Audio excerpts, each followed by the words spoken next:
Okay, well, welcome to this evening's Corporate and External Issues Scrutiny Committee. I'm Councillor Richard Sylvester, the chair of the committee. It's a new municipal year. I want to welcome all of the members of the committee and the officers and to the public viewing this committee meeting online. The first item of business is declarations of interest. Could I ask members in the chat box to indicate if they have any declarations of interest?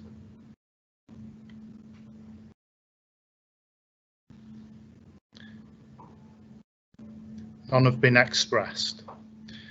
Therefore, we go to item number 2, which is urgent business. Is there any urgent business? There isn't, no, Chair. Thank you. Any apologies for absence? I haven't received any. No. So therefore we go to item number 4, which is the minutes of the previous meeting. This was the meeting held on the 13th of February earlier this year. I wasn't a member of the committee. It was Councillor Peel who was the chairman and Councillor Hornby was the vice chairman. Members should have received a copy of these minutes. First of all, has anybody got any issues on the minutes or wish to raise anything on the minutes at all from February? Please indicate in the chat box if you have, if you wish to raise anything on the minutes.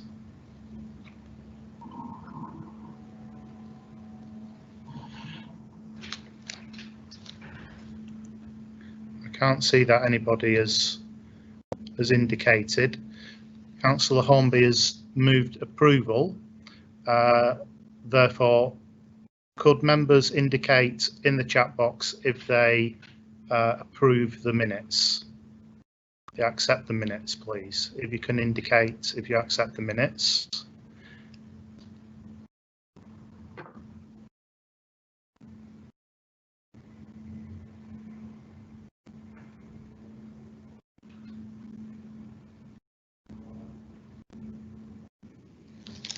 Thank you, members, for accepting those minutes.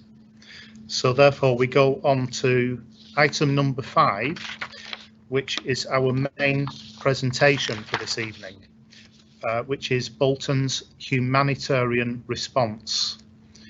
And this will be presented by Phil Rimmer. Phil. Thank you very much.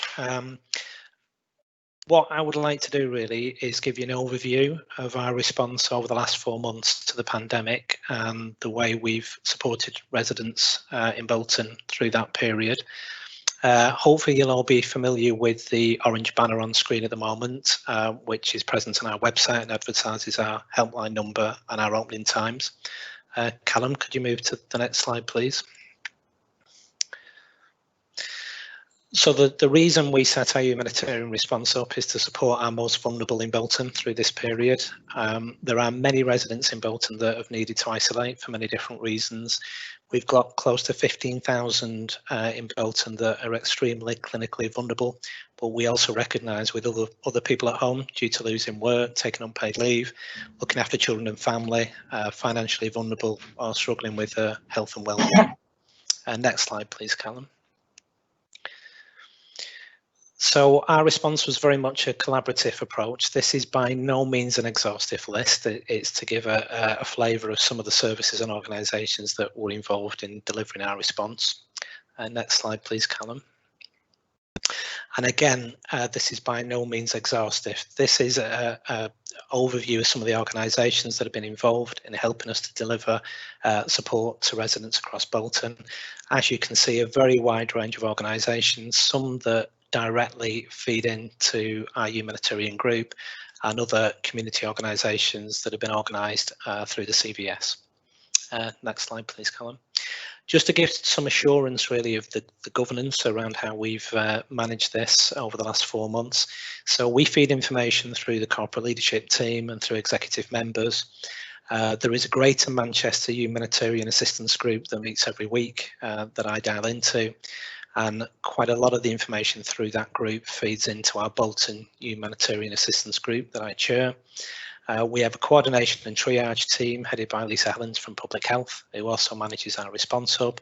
We have a data cell managed by Dave Hashdy, food cell, Dave Bagley and Raf Martinez, our contact centre managed by Dawn Holton, CVS, Darren Knight and Helen Tomlinson, and we also have a representative from the CCG, Hannah Carrington, who's a mental health project worker.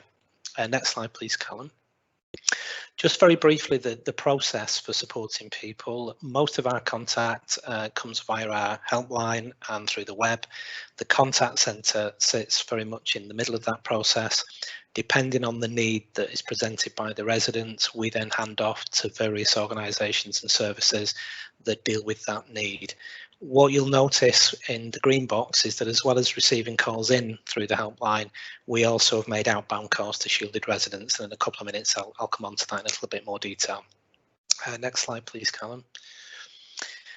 I think one of the important things to mention is that we are effectively at the moment, and have been since March, running our contact centre from home. So all our staff are actually dealing with those calls in their own houses. I think under normal conditions that would be quite challenging, but some of the calls that they've had to take and some of the support that they've had to offer, I think has been particularly challenging. So I think it's a testament to those staff how well they've dealt with that. But I think it's fair to say that they've also found that a very rewarding experience. So on the main slide deck I've sent through, there are some more examples of that for you. Next slide, please, Callum.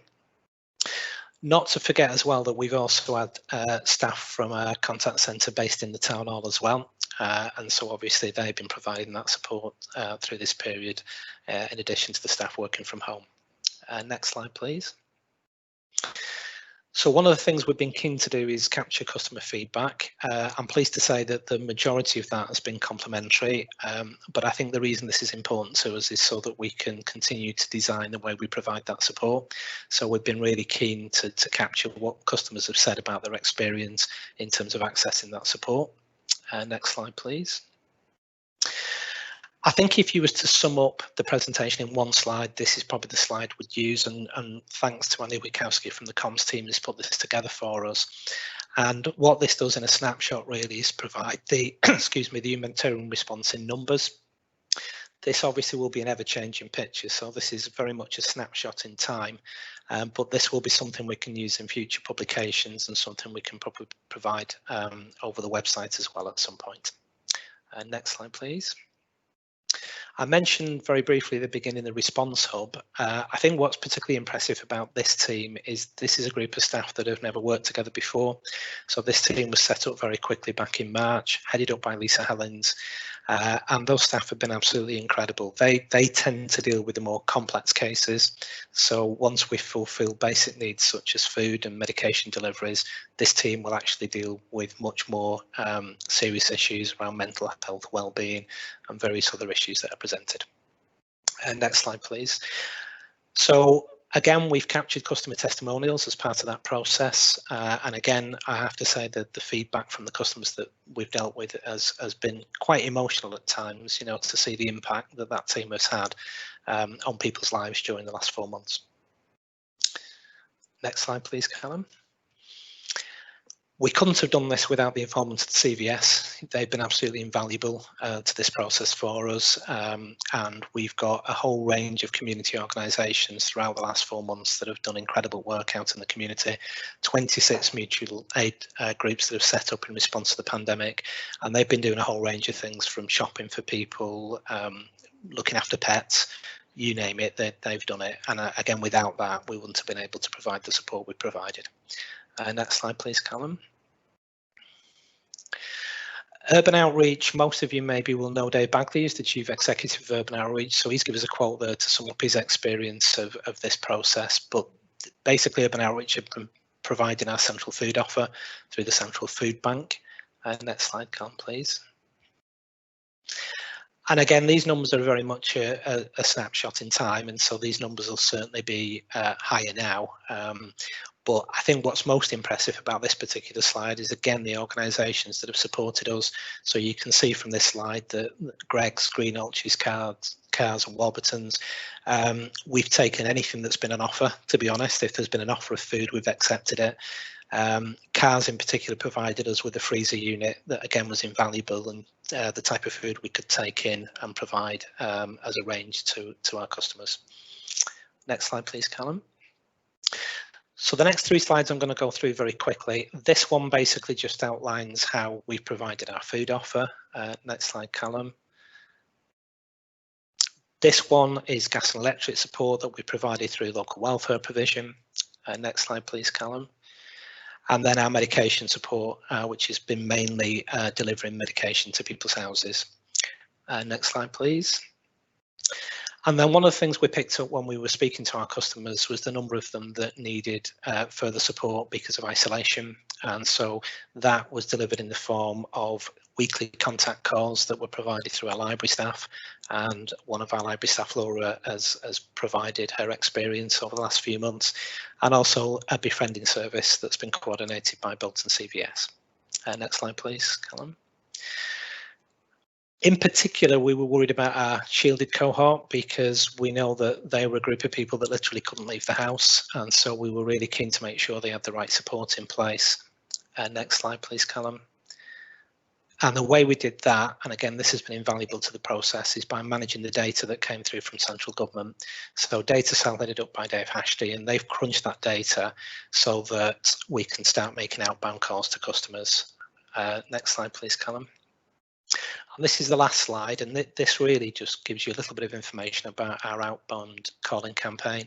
So we contacted or attempted to contact 14,391 residents, which are all of our shielded list effectively.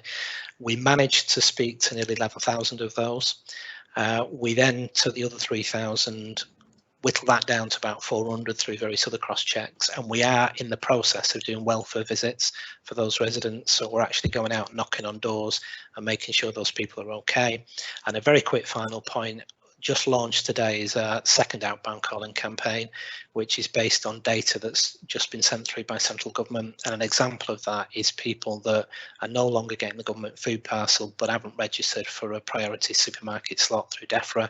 So we'll be phoning those customers and again making sure that they're getting the support that they require. And that's it, thank you.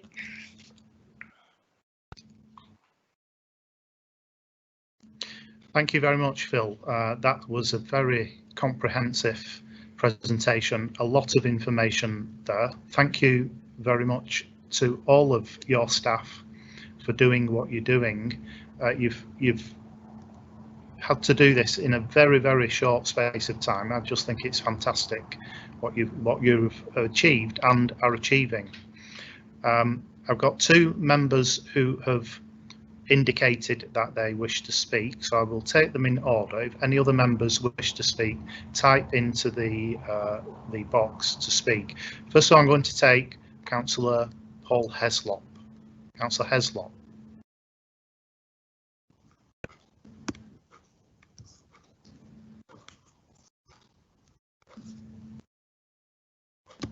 Thank you, Chair. Just a couple of questions, Phil. Can you see me? I can't see you. Can you hear me? Yes, we can hear you. Yeah, okay. Just a couple of questions. You mentioned that it was going very well. There were a couple of hiccups. Were there anything that was identifiable from the contact centre that of particular challenges that you were then able to address? And if there were, can you give us details about that? And the second issue was there any social fund for cash payments, and was this increased during the current the COVID virus situation? Have we had funds, and have they been distributed in the form of cash payments to any residents? Yeah, so in answer to the first question, I think probably the greatest challenge we had was in terms of the data. Because, well, and I think the government obviously struggled with this as well, in fairness, because they were holding information that was probably quite old and out to date. So one of our biggest challenges through the contact centre was when we tried to contact the 14,000 shielded, we weren't able to get answers from 3,000 of those people. Now, understandably for us, that was a worry because we wanted to make sure those people were okay. So the challenge was how we basically compared that data across various other systems and with GPs. And as I say, we managed to reduce that down to 400 cases that we're now doing welfare visits on. So I think the biggest challenge really was making sure we reached all of those people, particularly in the shielded group, who we had particular concerns about. In terms of the social funds, so in Bolton, we're very lucky to have a very generous local welfare provision scheme with a very generous budget. In fact, I think we've got the largest budget probably in Greater Manchester. And so a lot of support came through our local welfare provision offer, particularly the gas and electric offer came through that team, as well as food support for people that were financially vulnerable. So I think there were two particular groups of people we were helping with food, people who couldn't access the food but could afford it. And we just had to really support them in terms of getting supermarket slots or maybe doing the shopping for them.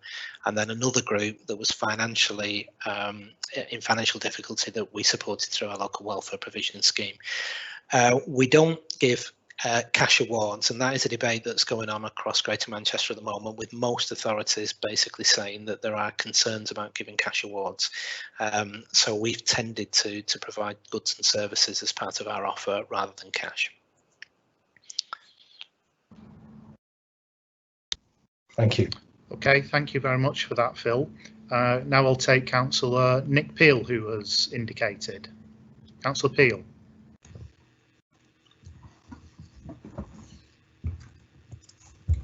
Thanks, Chair. Yeah, brilliant presentation, Phil. Thank you for that. And I've been one of those councillors who's been quite privileged to attend the Recovery Board since we started, and so was very much aware of the really good work that's been going on. So I think that just does need stating quite loudly and clearly how proud we should all be in Bolton by the tremendous work that's gone on. And I think the fact that Bolton has had such well developed and mature partnerships that have built up over many years really helped us hit the ground running. We already had those relationships in place with the voluntary sector and our key partners, and I think that's made a big difference. I mean, that's anecdotal. I've certainly not studied other towns and what their experiences are, but I think if we did really look into that, I think we would find that we did hit the ground running. And by no means has it been an easy task, but I think because of those strong partnerships, we certainly did make it easier for ourselves. And comment and a question really. I think my comment is really that I'm aware that there's no immediate plans to stop the humanitarian hub. I think that's the right call, and that's the right decision. I think the humanitarian hub needs to go on for as long as it needs to go on. The future with COVID and with the confusing myriad of restrictions is going to be with us for a long time. But I think there's also a strong argument developing really, whereby what we have in place with the humanitarian hub could almost be a new business model for how we look after the vulnerable, utilising the voluntary sector in the future. Because when the call to arms went out, you know, there was a whole range of people who responded to that. I did it myself and really thoroughly enjoyed, you know, going shopping for people. It was something I hadn't done before, and I think Darren Knight would certainly agree with this, that there is an untapped resource in our community who do want to do their bit. And so I think we don't get rid of it in a hurry. And I think even after, when all this is over, we look at this as a business model for offering and delivering help to vulnerable people for the future. I think we've really learnt some great lessons. My question, Phil, is in terms of the shielding cohort, and again it comes back to the mixed and confused messaging that's come from Bolton, which I believe has been the main reason for fluctuating and upward trend infection rates in parts of the country. They've been told, unless the message has been changed again, but they've been told they no longer have to shield from today. I suspect that many will continue to do it. So my question is, what contingencies do we have in place for people who are continuing to shield? Hopefully we didn't plan for a drop-off in services, and also for people who there may be an upsurge in calls to our contact centre for advice from this very vulnerable and frightened group. And the third element to that is, I saw something on the news the other day, and for many people it's almost like being released from prison. There's a psychological impact to suddenly the authority saying you can go outside now when before they couldn't. So all of that wrapped up, do we foresee a particular challenge there with the shielding groups?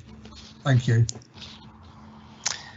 Yeah, so I think one of the things we did not last week, the week before, is we took the decision to text and send letters to all the shielded cohort again, to basically tell them that obviously we were aware that the rules were changing from the 1st of August for the shielded, but that we were still there to provide support, and we gave them the helpline number again. So we have actively promoted that to the shielded group prior to the 1st of August.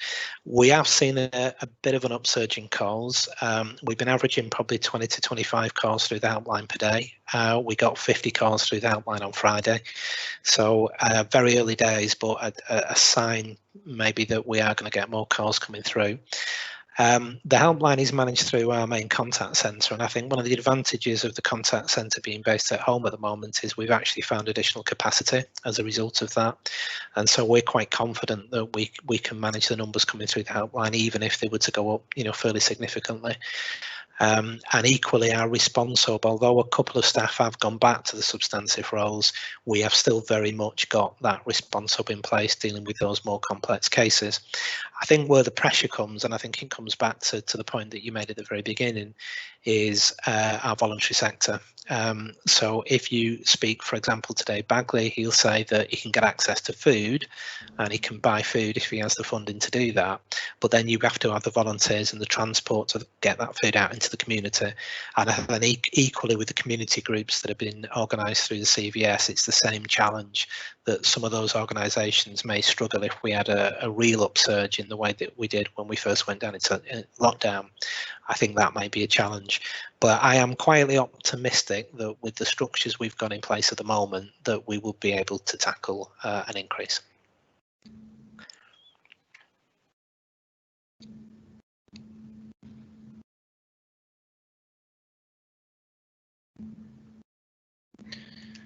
Thank you, Phil, and thank you, Councillor Peel, for your question and comments.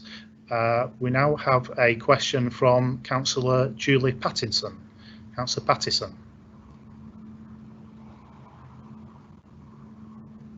Hi, yeah, thank you for that. First of all, Phil, can I just give, you know, I can't give enough praise for what you and the guys have done during this journey. I really, really can't. I've been lucky enough to be part of the journey in terms of delivering food parcels and also putting referrals through to yourselves. And you've been on the ball considering. My question is, though, however, is I do think you're selling yourself a bit short, because no matter where the pathway has come from, whether that be Bolton at Arms, Bolton Nice, Homeless UK, as we've mentioned, there have been many organisations out there. At the end of this, will you be looking to get a true picture of full stats data on just how well we did handle this crisis? Yeah, I think the reason we put the presentation together, and what we want to do with this presentation is add to it as we move along, because we're by no means out of the woods, I think, as we're all aware, with the things that have happened over the last few days. So what we will be doing is we'll be adding to the presentation. We monitor our data very, very closely, so we can get hold of daily updates, weekly updates. So we track all the information that comes through both the helpline and through the response hub. So we will have a wealth of data at the end of this, which I think will give us a lot of valuable information about the group that we've supported. One thing I would say, which maybe again might offer a little bit of comfort, is that when we contacted the shielded, and as I say, we spoke to over 11,000 of them, only probably around 5% of those people needed support. What we found is that a lot of those residents already had support in place. I think where the risk was if the people who were providing that support became ill with COVID-19 and could no longer provide that support to those residents. And I think that's where the risk still is moving forward. But as I say, the reassuring news is that a lot of those residents did have that support in place. And I'm hoping that continues to be the case as we move forward. And again, you know, you've done an absolutely fabulous job. I know we're not out of the woods yet, but considering it just come out of the blue and it was sprung on us, I think the way that it's been handled is absolutely excellent. So fair play. Thank you. Absolutely. Thank you for that question, Councillor Patterson. Now we go to Councillor Madeline Murray. Councillor Murray.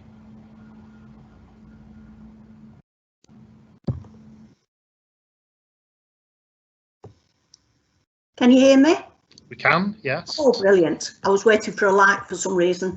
I want to be a bit more, well, it's not that anybody hasn't been practical, but I'm desperate to know how you came to have a shielding register, how people got on the register. Was it age or health reasons? And I am concerned because I'm in a vulnerable age group, and probably I wouldn't ask for help. So have we got some contingency plans in place for the elderly and infirmed who wouldn't actually ask for help? And I would expect, I know everybody said how wonderful the staff was. I wouldn't have expected anything different, having spent 17 years at Bolton Council, because they're marvellous, the staff. Thank you. Yeah, so in terms of the shielded data, that was pulled together by central government and coordinated through the GP surgeries. And so we obviously were not involved in putting together that shielded list. It was effectively anybody that was termed as extremely clinically vulnerable. So that would cover a whole range of different health issues that put them onto the shielded list. Then what they were able to do is register for support through central government. So they could register for a government food parcel, and that was delivered weekly to those shielded residents that needed it. What we've also done as part of our response, we did a mail shot probably about 2 months ago now to all households across Bolton. And we've also put information in other Bolton publications, because we absolutely recognise that this isn't just about that shielded cohort. It's about other people that find themselves in vulnerable situation as a result of the pandemic. So the support offer is open to absolutely any resident in Bolton, not just the shielded list. So although we've done some targeted mail shots and text into that shielded cohort, we have also done mail shots to the whole of the borough, and if need be going forward, we will look at doing that again. We also work very closely through our humanitarian assistance group with Age UK and other organisations such as Senior Solutions, who have particularly been supporting some of our older residents. And what we found with our older residents is the main issue is getting access to the food, as I say, not the fact they can't afford it, the fact that they can't get access to it. And that's the reason why we've been providing shopping for people and organising online supermarket slots. So it's a wide offer to all residents across the borough. Thank you, Phil. Thank you, Phil, and thank you, Councillor Murray. The Leader of the Council, Councillor David Greenhouse, has indicated that he wishes to speak. So we're going to go over to Councillor Greenhouse, Leader of the Council. Thanks, Councillor Sylvester. It'd be very remiss of me if I didn't pay equally the tribute to the team who have been phenomenal throughout all this. I can't praise them enough. In all they've done at every level, and there have been challenges, as some have been highlighted, particularly around in the early stages. The data, getting all that shielding cohort was challenging. I think we all know when we're dealing with health data, that has always been a bit of a challenge over the years, and certainly the original letters right at the start didn't get out as soon as predicted, but the team responded phenomenally. I want to just take up what Councillor Patterson said, actually, because I think when I saw the original chart there of the humanitarian response and it said 200 plus volunteers, I think that should say plus, because we all know there have been huge numbers of volunteers out in communities, real unsung heroes that have delivered and befriended and done shopping, collected medication, not always gone through the official channels, but have just been willing to step up on community pages and deliver. We call it the humanitarian response, but it was just like, you know, what we'd call a Bolton family response to one another, helping people out. And I think, you know, that honestly, I think that figure does get well into four figures when we actually come and accumulate that number across the board. And I accept the challenge that Councillor Murray has just said as well, because it was incredibly challenging when we have a particularly digital agenda in communication to contact a cohort that would be predictably in their 80s and 90s, less technically with it, as it would say. I mean, I'm nowhere near that, and I'm less technically with it. So I think it was hugely important, and that, of course, we did the very you know, the Team Bolton magazine, which listed all the help that was available in every sector. I think it was hugely important that went out to every household in the borough, with every helpline you could imagine for every feature: the humanitarian help, medication, befriending services, any help whatsoever. All the useful numbers were there, and it was important we did back up, not just rely on social media to reach that very difficult to reach cohort, and very proud cohort who don't like often to reach out and say they need help. And we found some really anecdotal, I'm sure as we get through this, we'll try and get them all down in writing, of some wonderful examples which stem from people who had not wanted to reach out, but where we could really provide that help and support that was so crucial. So I'll just finish by saying really well done to the team, really proud of all of them, the way they've responded to the new way of working, but also to all those organisations that have come together and deliver this great response. Thanks. Thank you very much, Councillor Sylvester. Thank you, Leader. I don't have any other members indicating that they wish to speak. If any member does wish to speak, could they type in the box "speak" now?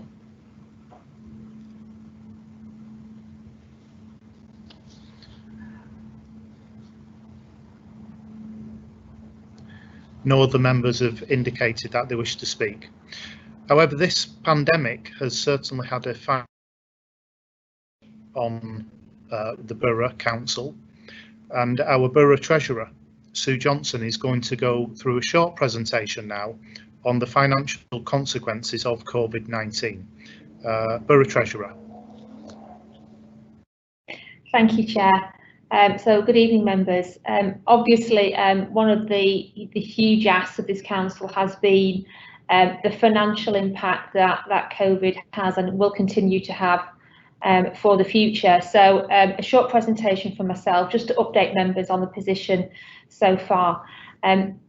As of today, we have received £20 million of what is entitled emergency government support, and this is the money that has been passported through very quickly in 3 payments from central government to support additional cost, loss of income, cash flow issues. We are doing now monthly returns back into MHCLG, just on the data of what our costs have been, in which areas, loss of income, etc.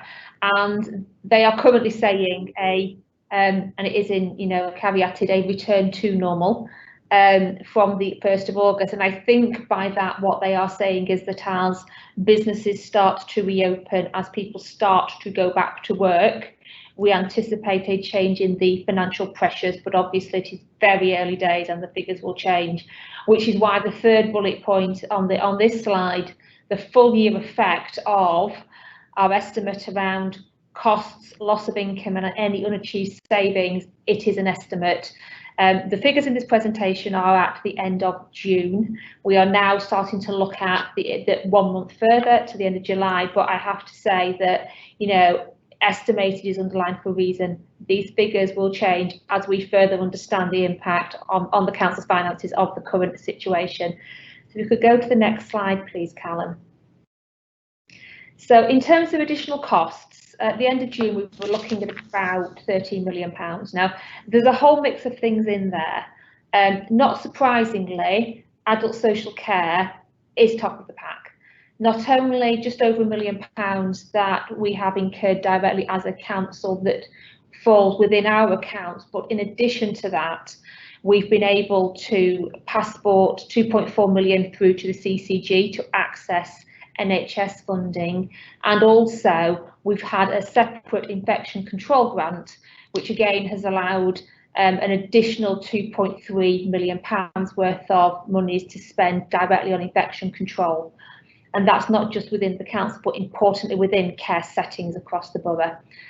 Of course, additional expenditure in public health, an enormous amount of work being done by that department at the moment. So 100,000 direct costs into that department, but again, we have also received £2 million grants specifically for the track and trace activities that are now required. We've also seen pressures in housing, in culture. A lot of that is loss of income, obviously, you know, Albert Hall's a classic example. And corporate costs and ICT, obviously, we've got a lot of costs around communications with all the extra effort that's gone, you know, quite rightly into getting the messages out to our residents, but also in ICT. You know, we go to the beginning of March, the majority of office staff were based, you know, Town Hall, Paderborn. Come the end of March, most of our staff were at home and are continuing to work. But that comes with some cost, not only in equipment, but a lot of work behind the scenes to make sure that we have the capacity, the bandwidth, the security in place to make sure that our staff can work safely and securely from home. Our data is still safe.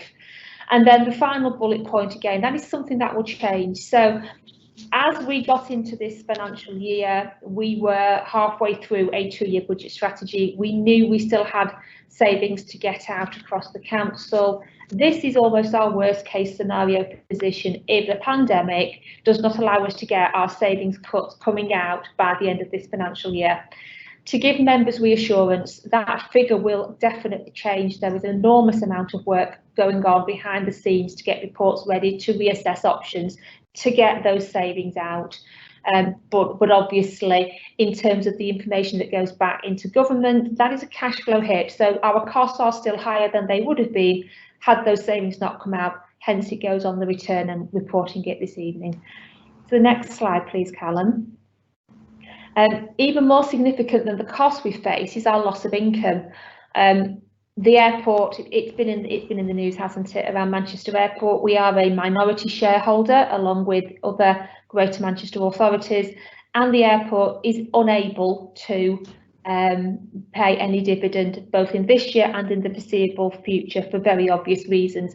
But in addition to that, we have also made loans into the airport, and for a short-term basis they will also not be able to repay those loans, yearly repayments to us. Now that is just a cash flow hit, again to give members reassurance that any repayment of loans will be repaid, so we can accrue it in our accounts. We just take the hit on cash flow for the short time that the airport is unable to pay that, but obviously the dividend will be a longer term hit for us.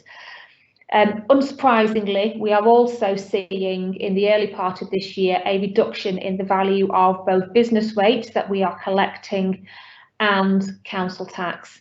The council tax figure, there's a combination there of what we are seeing in terms of non-payment, so people either not paying their bill or cancelling the direct debit payments, but also an increase in local council tax support. So residents in the borough who, because of their financial situation, are entitled to local council tax support, pay the first 12.5% of their bill, but nothing further. That is picked up by the council under the local council tax support scheme. But obviously it is a genuine loss of income to the council, and we are, you know, understandably seeing more residents now coming to us and they are able to claim that council tax support.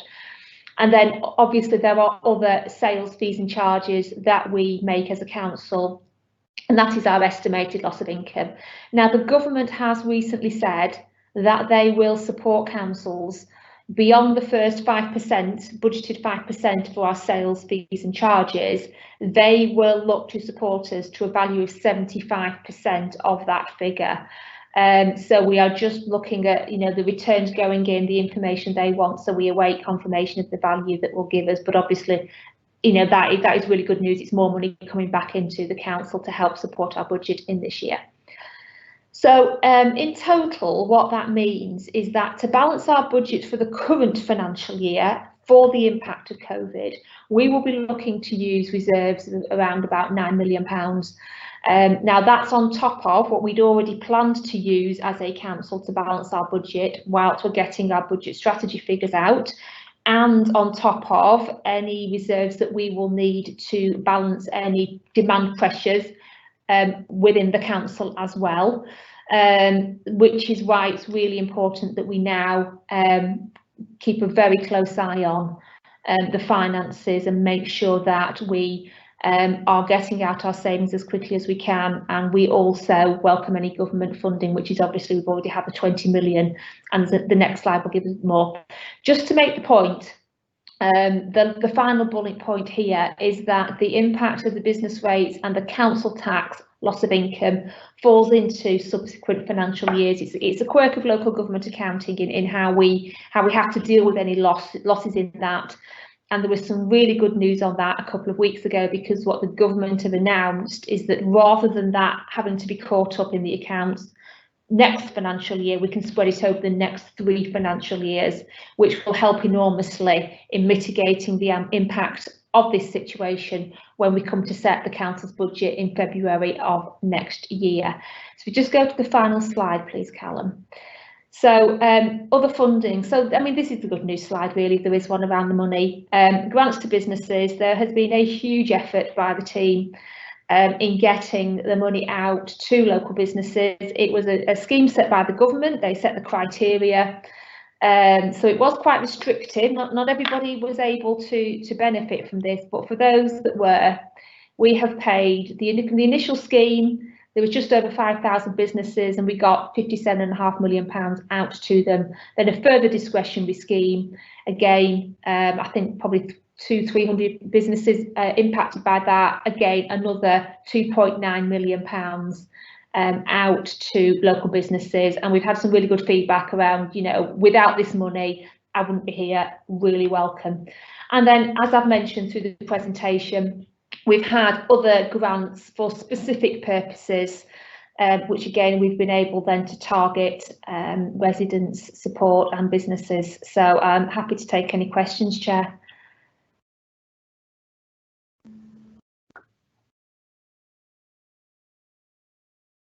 Thank you, Sue, for that. We do have a question. Councillor Roger Hayes has indicated. So Councillor Hayes. Yes, thank you, Chair. And can I thank Sue for a very clear presentation of what isn't exactly a straightforward set of figures. But my question is really about the additional housing costs, which I don't totally understand what those are. Presumably also it will affect Bolton at Home, but this is presumably our own housing unit. Can you explain that a bit more, please, Sue? Yeah, so it very much, there'll be lots of details in there around communications out to residents, but of course one of the things that we were very keen on doing is supporting the local residents who don't have a permanent place of residence, and we need to get them into some sort of accommodation. We can't have people in a pandemic living on the streets. It's just not appropriate at all. So there was a lot of additional effort that went into that, not only locally but also at the GM level as well. So that's predominantly the additional work that was done to try and get any resident that didn't have a permanent place of residence into some sort of accommodation on a long-term basis. Okay, thank you very much. That helps.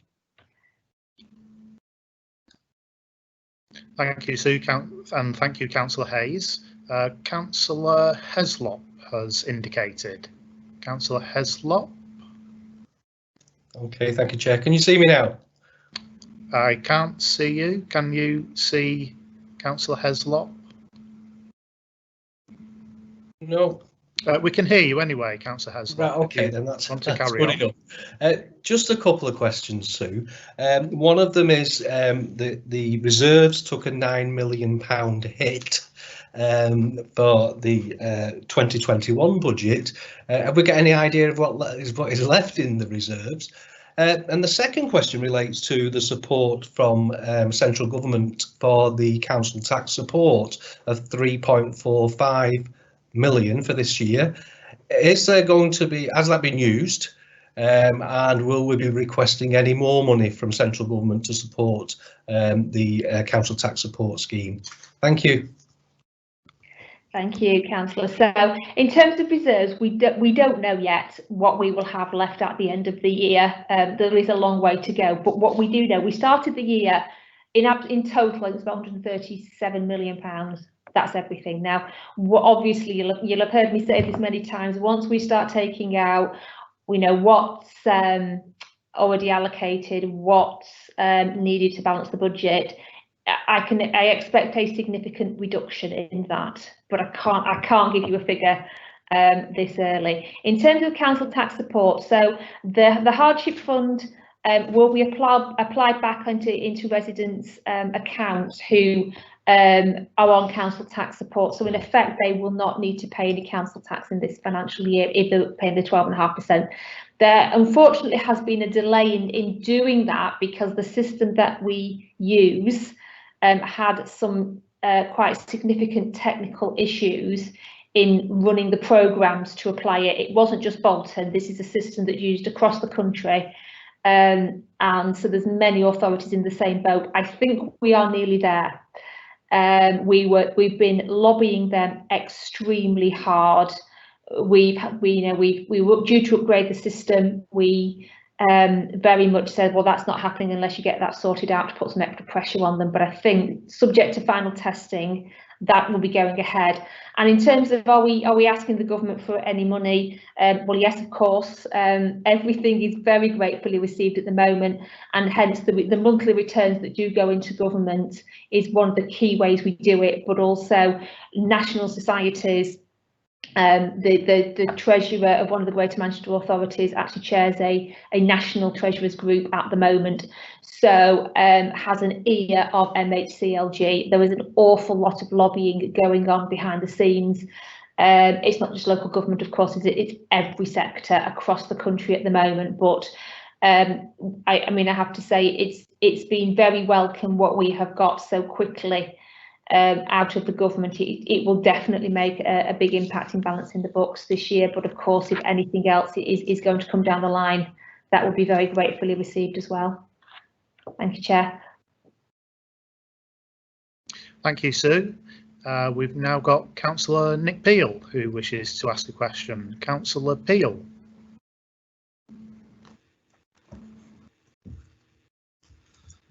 Thanks, Chair, and thanks again, Sue, for the presentation.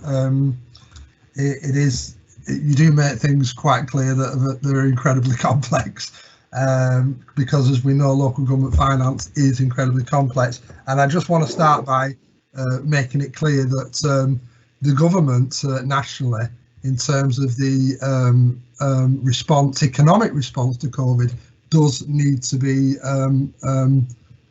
congratulated on many areas, in particular furlough, etc. There's a lot of other areas to do the response that can be discussed in other arenas, but yes, in times of national crisis, government intervention in the economy is always what people fall back on, and because it is proven to be work for the greater good of the country.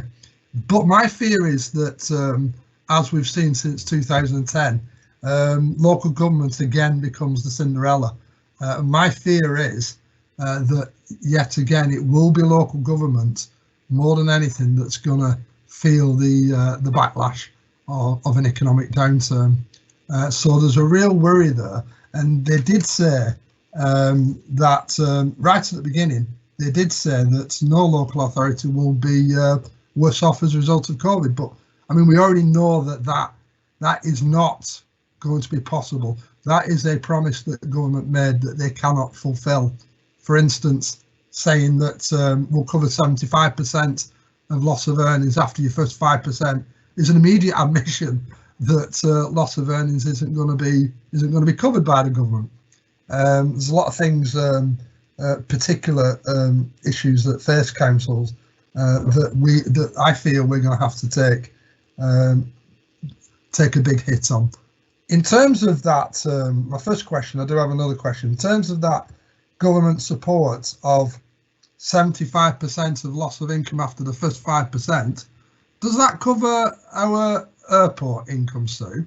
And if it doesn't, can you perhaps explain why the government won't cover our airport income, which we, as everybody here knows, we depend upon in quite a big way? Yes, we don't think it does. The government have been very clear around a differentiation between a sale, a fee, a charge for activities, a provision of a service, and a return from what they deem as a commercial investment. And obviously, as a shareholder in a large airport, that is deemed as commercial income. Now, the government have not, as I've seen, given any rationale. It may be out there, I haven't seen it. They haven't given us any rationale as to the differentiation between those two. But at the moment, our expectation is that they will not recompense us for any lost income due to that commercial investment within Manchester Airport.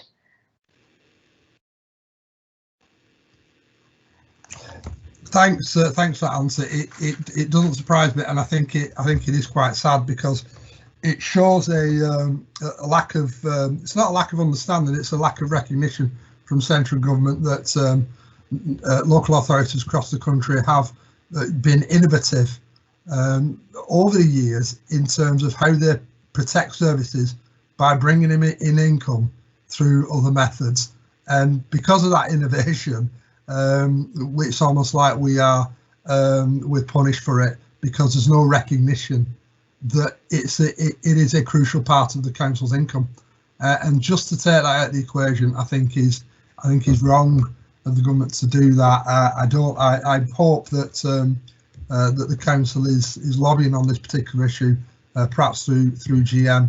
I only know what the situation is in Bolton. My second question is, it's been reported nationally, Sue, that there hasn't been a full take-up of the various grants offered to business to keep them afloat. I think it's definitely over $1 billion. I think it's around 1.2 billion, mark between 1.2 and 1.4. It's around that mark.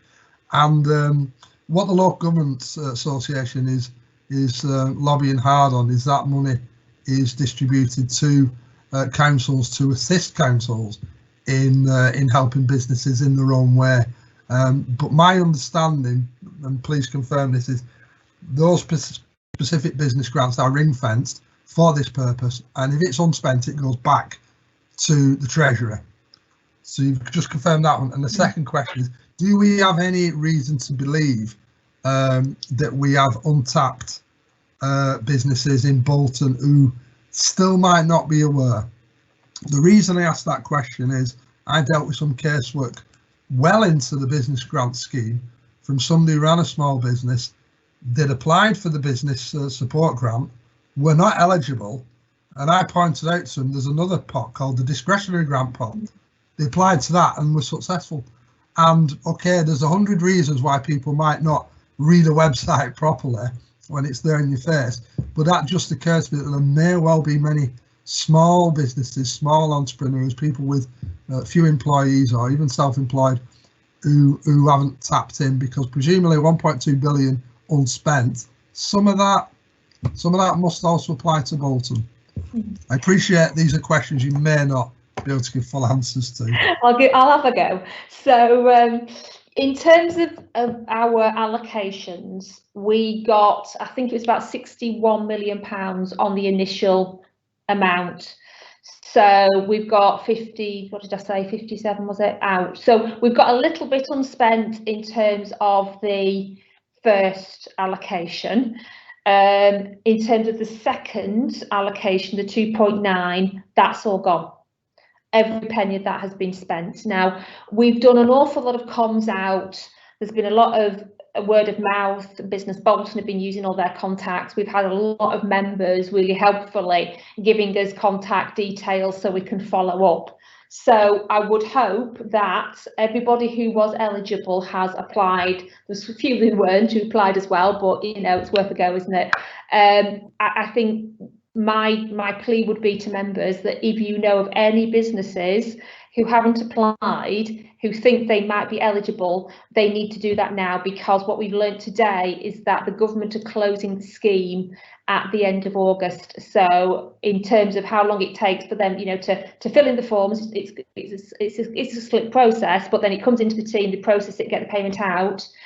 Time is now running out, and the government have got quite a strong deadline on that closing.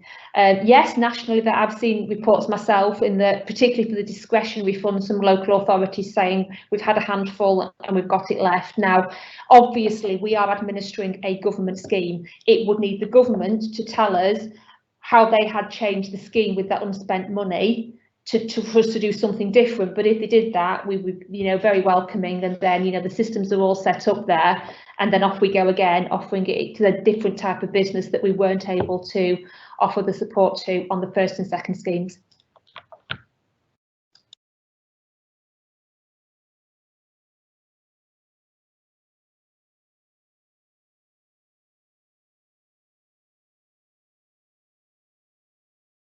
Chair, you're muted.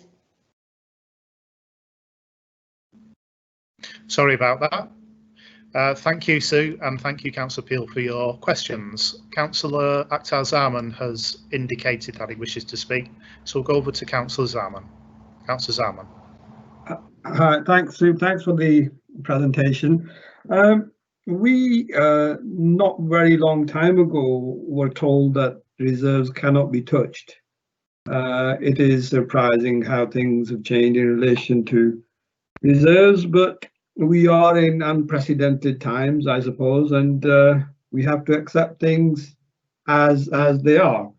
Now, Sue, could you help in terms of reserve levels for an authority of our size? What is the recommended figure from Audit Office or any other body that governs that kind of or that advises local government on those issues? What is the minimum requirement for us, if there is one? So what the accounting requirements look at is your general balances. For us, it's 10.6 million we have at the moment, and what the auditors look at is a percentage of your turnover. Now, for us, I think the figure would normally be about 15 million. But because of the severe cuts that this council has faced for 10, 12 years, they are accepting that a figure of 10.6 in general balances is acceptable. For any other reserves, then obviously it's my professional judgment in terms of what we have and what it's allocated for and why we hold it. So, for example, your opening comment around reserves can't be touched. Now, for quite a long time, we have had about £20 million in our insurance reserve, and it is there because there are some risks that the council is unable to get external insurance for.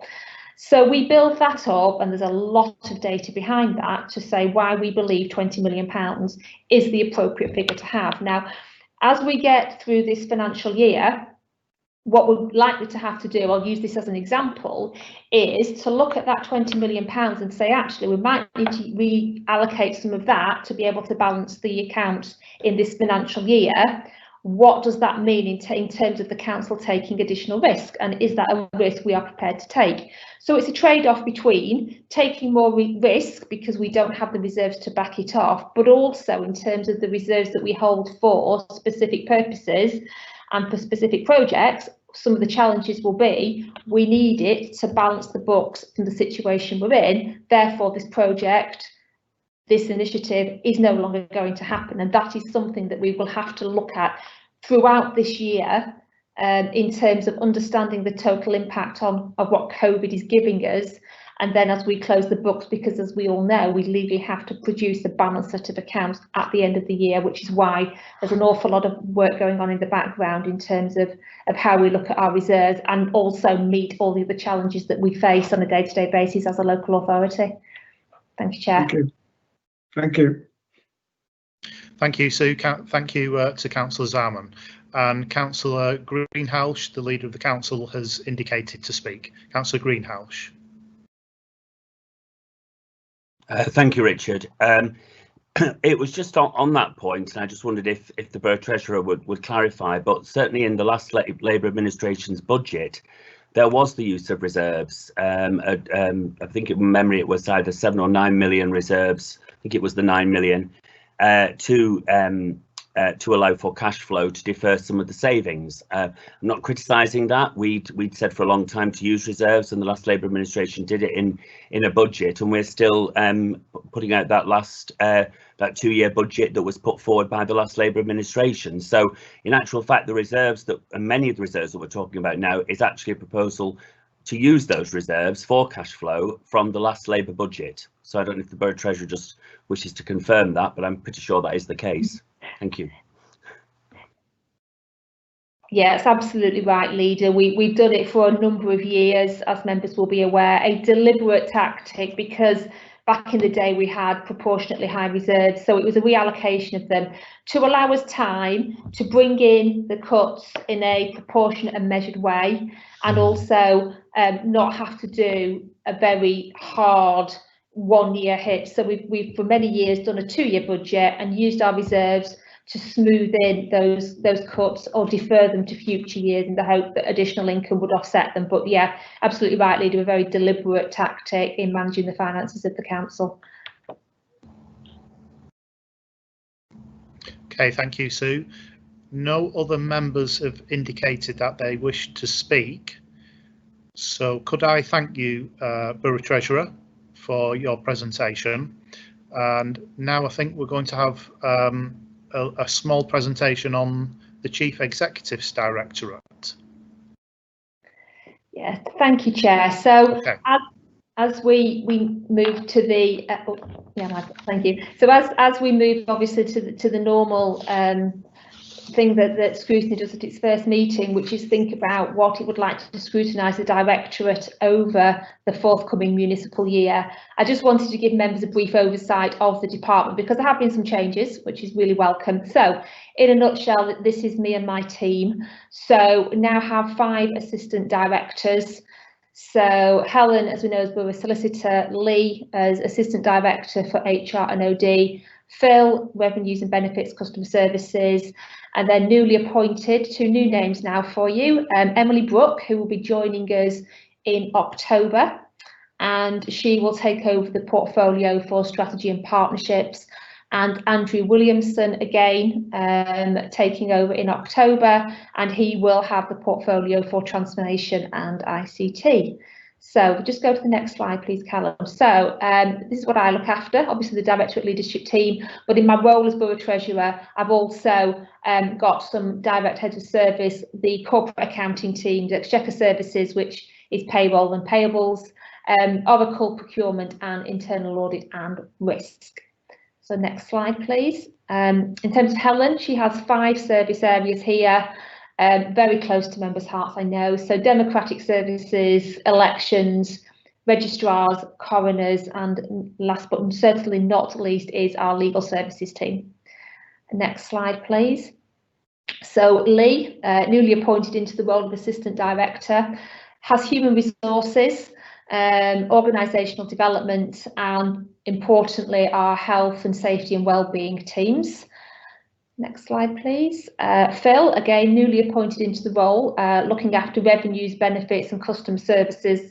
And as you can see in there, also importantly, in terms of the cash accounts receivable and welfare rights, and then the customer services area, contact centre, one-stop shop, and website digital development team also sits within that portfolio.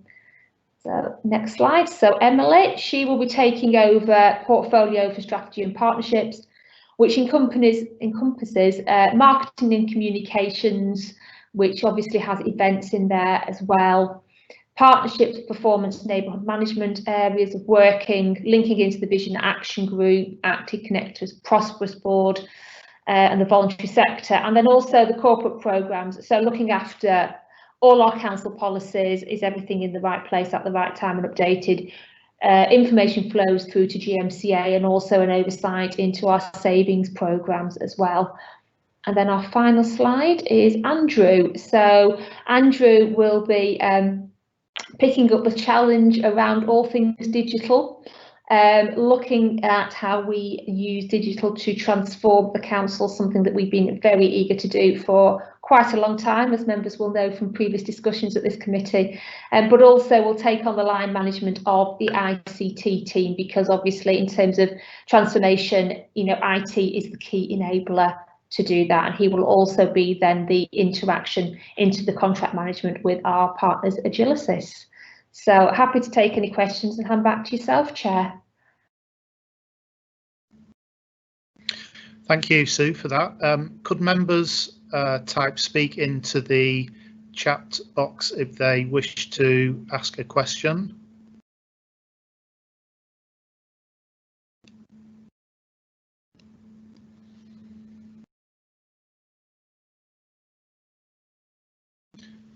The only person indicating is our committee admin.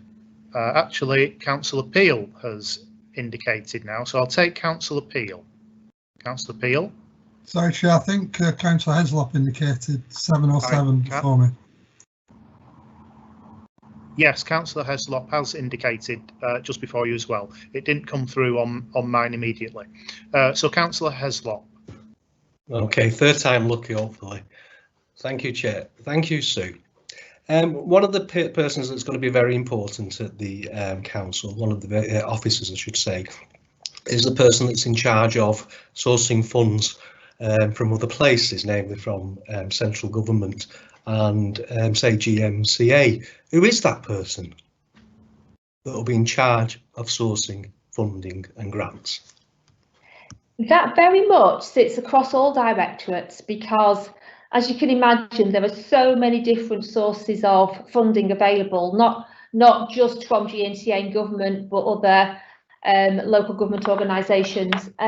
So what we tend to do is have almost a council-wide approach to that, but to know what is going on, there are a couple of routes. So not least my finance teams, because they have the sign off through myself for all bids that go in, but also it links into each executive member's portfolio and the oversight of DLTs and CLTs. Now, clearly in the role for policy and partnerships and strategy, one of the things that Emily will be doing with her team is also being a source of information for where we see opportunities and pushing that out, but we don't centralise it in just one team. We spread that expertise right across the council. Thank you, Chair. Thanks, Sue. So now we'll go over to Councillor Peel. Councillor Peel.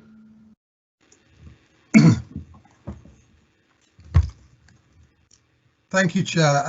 Digitalisation. I was Councillor Sylvester's predecessor of Chair of Scrutiny, Corporate Scrutiny, and digitalisation was on our work programme. And in 2 agenda meetings I had with yourself, Sue, I agreed that I would put the digitalisation item back and then put it back again. And that was because the strategy that was being worked up by the council wasn't ready. We then had COVID hit us, and we've now appointed a assistant director who's going to take over that entire area.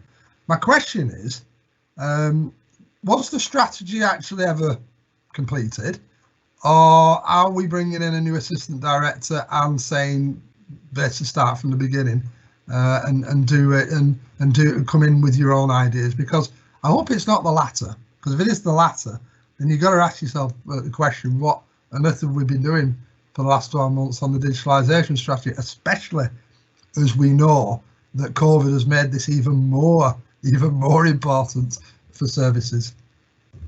Yeah, it's a fair challenge. I think what we've been doing over the last 12 months is pockets of really good practice, lots of learning, lots of good examples. What Andrew will be able to bring to us is joining that all up together, because I think what we've recognised is that we haven't really had the capacity for that strategic overview of IT, digital, new opportunities, new ways of working. So there have been people, not least in my IT team, who have been working so hard in terms of introducing new systems, looking at where we need new developments. But what they haven't had the capacity to do is take a step back and think about how that joins up better right across the council. So Andrew will be coming in and will be out talking to everybody and pulling together all those really good ideas and putting it into, taking that final step into that final strategic document, but with a really detailed work programme underneath it to say, this is what the future looks like, these are all the benefits. This is, if you need to spend some money, this is why and how much, but these are the outcomes that you will get from this strategy. And at that point, we will have in one place for the first time a digital strategy with an implementation plan, properly costed out, proper business cases behind it all, and really tangible benefits. I mean, you're absolutely right. You know, who'd have thought at the beginning of March that we'd be holding a meeting like this really successfully, but we've done it because we've had to, and I think it's probably given us that biggest step forward in terms of the digital way of working that we've had in a long time, so we can now build on that success and the confidence that everybody has in using technology in a different way. So yeah, it's going to be really exciting. Thank you, Chair. Thank you, Sue, and thank you, Councillor Peel. I've got Councillor Muslim, who has indicated. Councillor Muslim.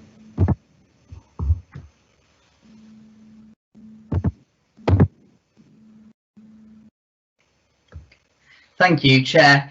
I just wanted to just comment as well, Councillor Peel, because I know you've had this on the agenda when you were chair of this committee, and we in previous sessions discussed little bits of digitalisation as well. But I just want to say that the team's worked incredibly hard, especially over the past 6 months, and unfortunately, yes, things have not maybe progressed as quickly as we would like because of COVID, but that is just a challenge that all local authorities are facing. I'm quite confident that with Andrew coming in as a Director for Transformation, we really will get a good sense of direction of what we actually need to do as a local authority to improve our digital agenda and strategy. Coming from not really a local authority background, but from the private sector and bringing in some fresh eyes into what we do as an organisation, we're really useful to actually say, you know what, this is what I've seen elsewhere, and this is what will work in this organisation going forward. Of course, we have still been keen to try and do, as Sue's alluded to, different bits and where we can with IT. We've got members set up with laptops, we're using Microsoft Teams now, and there's further things coming with Microsoft Teams as well, where it'll be a lot easier for us to manage how we share files and agendas for committees such as this, and also just looking at other things we can be doing. It's worth noting as well that as we signed the local digital declaration last year, when I took on this role, we've this past week, in fact, actually secured our first lot of funding from that fund as part of the government's challenge to essentially find ways we can use IT and digital to sort of shape our services in a post-COVID environment, and we were successful in that round of funding, the first bid we've ever put in for that. So that's really great news, and that'll the funding that we've secured will help us develop a strategy for being a bit more digital in regards to the one-stop shop. And that will actually be something that we are looking at more generally as well, to make sure that we are as efficient and as also COVID secure as possible with that. So there is I appreciate it has been pushed back, and I'm no doubt that as we go through this municipal year, we'll come back to the topic of digitalisation, whereas I'm sure Andrew will be able to join us and give his thoughts as well. But it is still top of my agenda. But I have to say it's just been a bit difficult, but recently. But I just thought it was important just to say that, and also give you some confidence that it is still a big matter of concern for us, and an area that we are looking to improve. Thank you, Chair. Thanks, Councillor Muslim. So we've got Councillor Madeline Murray who's indicated to speak. So we'll go over to Councillor Murray. Thank you for that. I haven't got a question. I'm just making a plea to Councillor Muslim and our new Assistant Director, Andrew Williamson, not to forget the wrinklies in this town and the people who are totally non-technical. So please don't leave us behind.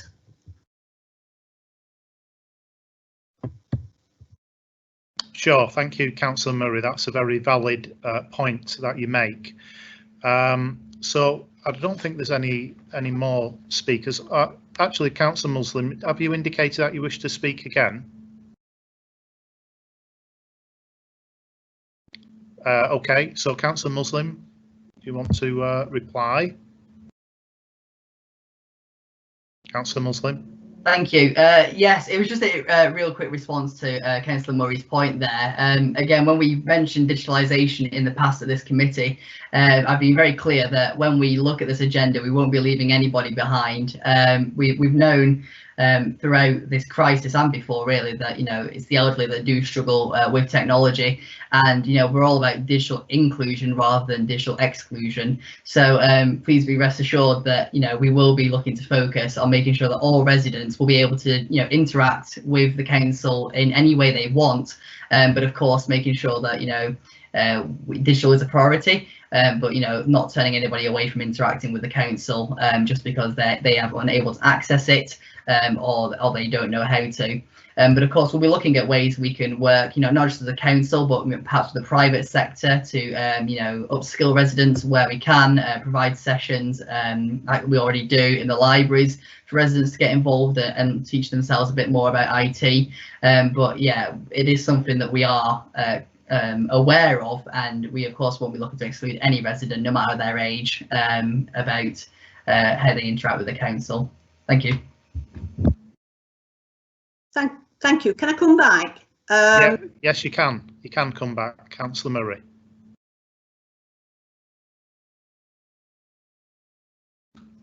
Councillor Murray, you're on. I'm on it now. See, that's exactly what I'm trying to say. And I would say I've not lost my faculties. They're going really bad at the moment, but there you go, because I'm stuck in the house. But please don't forget those that don't have computers or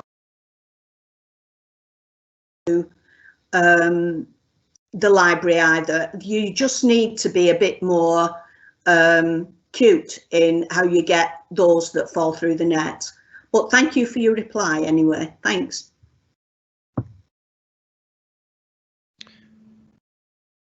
Thank you for that, Councillor Murray. Thank you, Councillor Muslim. We've got the Leader of the Council who's indicated. Leader.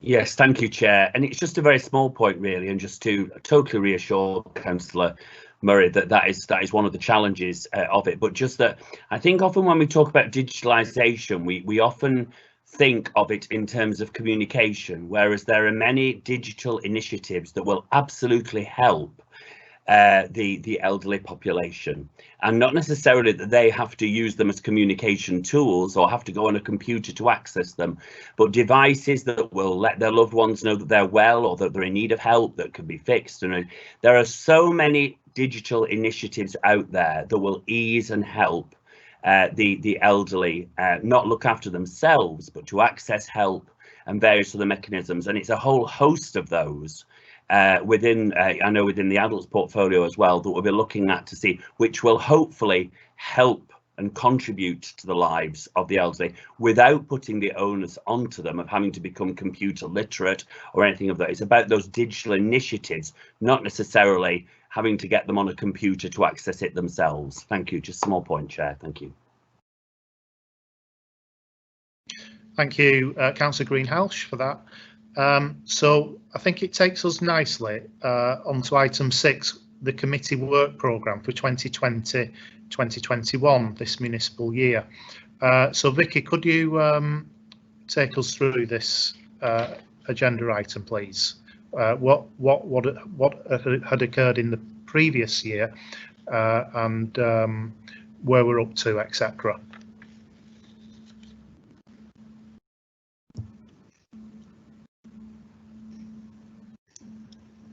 Yes, thanks, Chair. All I wanted to say was, obviously with COVID-19, the last meeting of the last municipal year didn't go ahead. So there was 4 items on that due to be considered by that meeting. So I would be proposing that these go forward for 2020-21.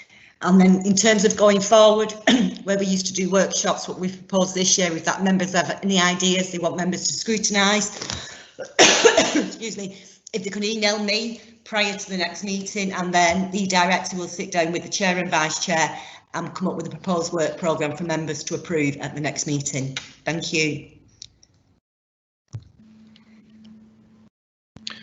Okay, members, does anybody wish to speak on this, please? We've got Councillor Peel, who's just indicated that he wishes to speak. So I'll take Councillor Peel. Thanks, Chair. I think we coined the phrase that Councillor Murray just used, which made me smile. I think we have to be a little bit cute when we're looking at this, because I think the simplest thing to do is just to take the unfinished business from last year and pass it on. But that does not recognise that the world has changed massively around us. It has changed hugely. We definitely need some form of ongoing item. Maybe I'm not describing that well, but some form of ongoing report on the terrible financial situation that the council's facing. I suppose I'm almost asking for that to be a standing item. I think there's an area on the agenda which is quite vague. As the previous chair, I found it quite vague, and it's the areas around marketing. That obviously needs to metamorphosize really into the Big Up Bolton campaign that our own chief exec leads on as part of the vision agenda, especially with the economy and the way that transformation of the town centre may well be changing. And the other thing I would throw in there as an item that was forwarded was neighbourhood management. Now, again, these issues have become, they've changed, but they've changed in the way that become far more stark, because we know that COVID-19 has had a very disproportionate effect on areas of deprivation. There's a lot of people conflating and mixing this up with areas of high rates of BME populations. I think when you drill down into the figures, you actually find it's more linked to areas of deprivation. I think data from the Northeast tells us that. So the only thing that needs to change about that, the neighbourhood management scrutiny presentation, is it really has to be more COVID focused.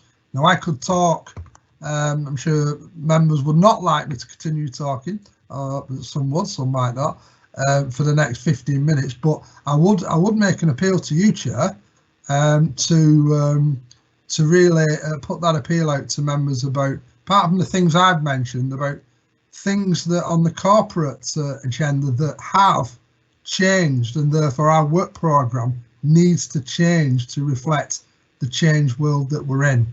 And my ideas was an updated one on neighbourhood management, an updated one on marketing, And I think finance is so important, so important. It is worthy of just one presentation during the year. I think we do need regular updates on it, and I think the corporate scrutiny is the appropriate body to do regular updates. Thanks, Chair. Thanks, Councillor Peel, for that. Yes, I do agree. I think, as Chair, it should be a standing item on the COVID situation, and I take all your other points which you have made on board. So we'll go to Councillor Walsh, who has indicated to speak. Councillor Walsh. Thank you, Chairman. We heard earlier tonight fully how the authority responded to COVID and the tremendous work put in by officers. But I was reading the other day the fire services report on the queue and the way in which the authority had responded to that one and played its part in the aftermath of that event. I think it would be quite useful if members could have a full briefing on Gold Command and the structure that we have within the authority to deal with issues such as that, so that there is a full understanding of the important role played by the authority in issues which are beyond our direct control. That's one area that I think is worthy of careful scrutiny and would benefit members generally. And the other area that I think we ought to look at, and it is linked in large part to the consequences of COVID-19, and that is to look at some of the services that we have offered as, for want of a better phrase, trading services, and how those A, have been impacted upon, and B, how we might therefore change direction, do things in a different way to still provide services, to look at whether we provide the best arrangements for services, whether there are alternative providers of services, so that we can have some cost-centred accounting within the authority. And I'm a great believer in cost-centred accounting. I think it would serve as well to look at some of those trading services from Albert Halls through to the many other services that we provide. And I think that sort of discipline would be quite useful for members. I offer two thoughts for two major areas of work that I think could serve scrutiny well in terms of bettering services for the public.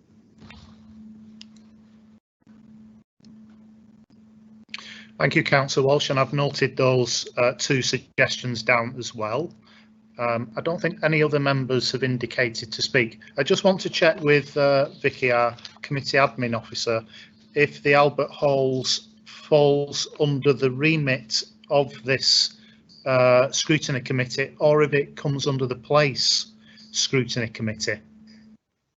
Yeah, Chair, I can confirm it comes under the place scrutiny committee. So if it's a particular area in relation to the Albert Halls, then place scrutiny committee.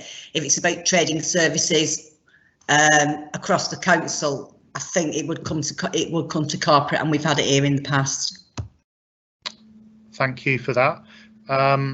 Could I also check if this scrutiny committee deals with the community? We had a regular community safety presentation, I think annually. I think it's a legal requirement. Is it this corporate scrutiny committee that holds that annually? No, Chair, it's the place scrutiny committee. Oh, that comes under place as well. Yeah. Okay, thank you for that. Councillor Greenhouse, the Leader of Council, has indicated to speak, so we'll take Councillor Greenhouse. Thank you. Far be it from me to suggest items of scrutiny. However, but I just thought two areas that are changing this year, just for committee's information, obviously, is post-COVID, how we deliver services from the one-stop shop might be something that might be something that corporate wants to have a look at. Also, the way we issue grants now is completely different through the JSNA and through the CVS. And it was just actually on I know the community safety proposal goes to place. However, the teams of the neighbourhood community safety sit within and I know the Neighbourhood Watch came to corporate scrutiny last year. I just wonder, and it's a question really for Vicky as well, this, to obviously, as a result of COVID, I think many of us have seen a massive increase in antisocial behaviour and large groups of youths gathering, and we've seen in your area, Chair, quite emergency actions being taken place by the police. Police is under this portfolio, and I'm just wondering whether or not there are grounds for this corporate scrutiny to look at measures and give opinions on measures that can be taken for antisocial behaviour.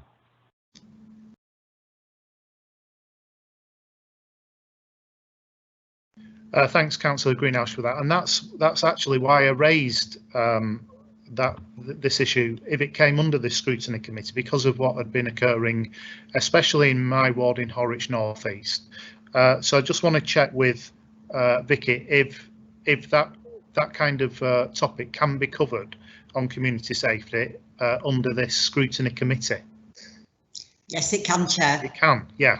Okay, that's good. So I've noted that down as well.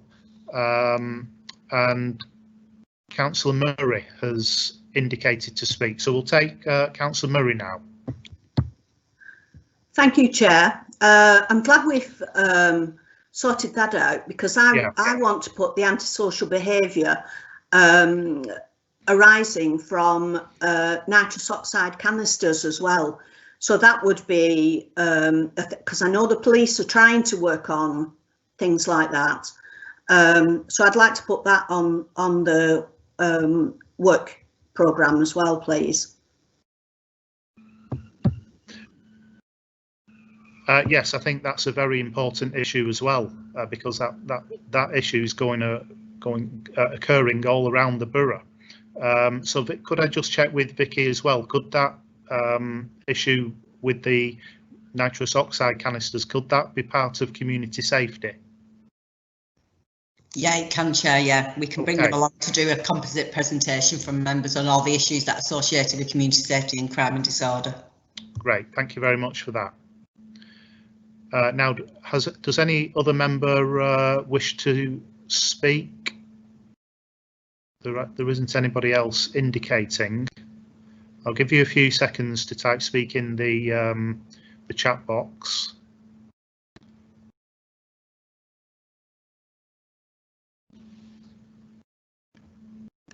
Okay, nothing's come through. So thank you very much for those suggestions for the work programme. I think that's concludes this meeting, therefore, because we've gone through the whole agenda. So could I thank our officers, one for hosting the meeting via this Teams, to the public as well, if you're watching online, thank you, and to all the members of the committee for attending this evening as well. So with that, have a good evening, everybody. I'll meet with the Vice Chair and officers, and we'll put a work programme together for this municipal year.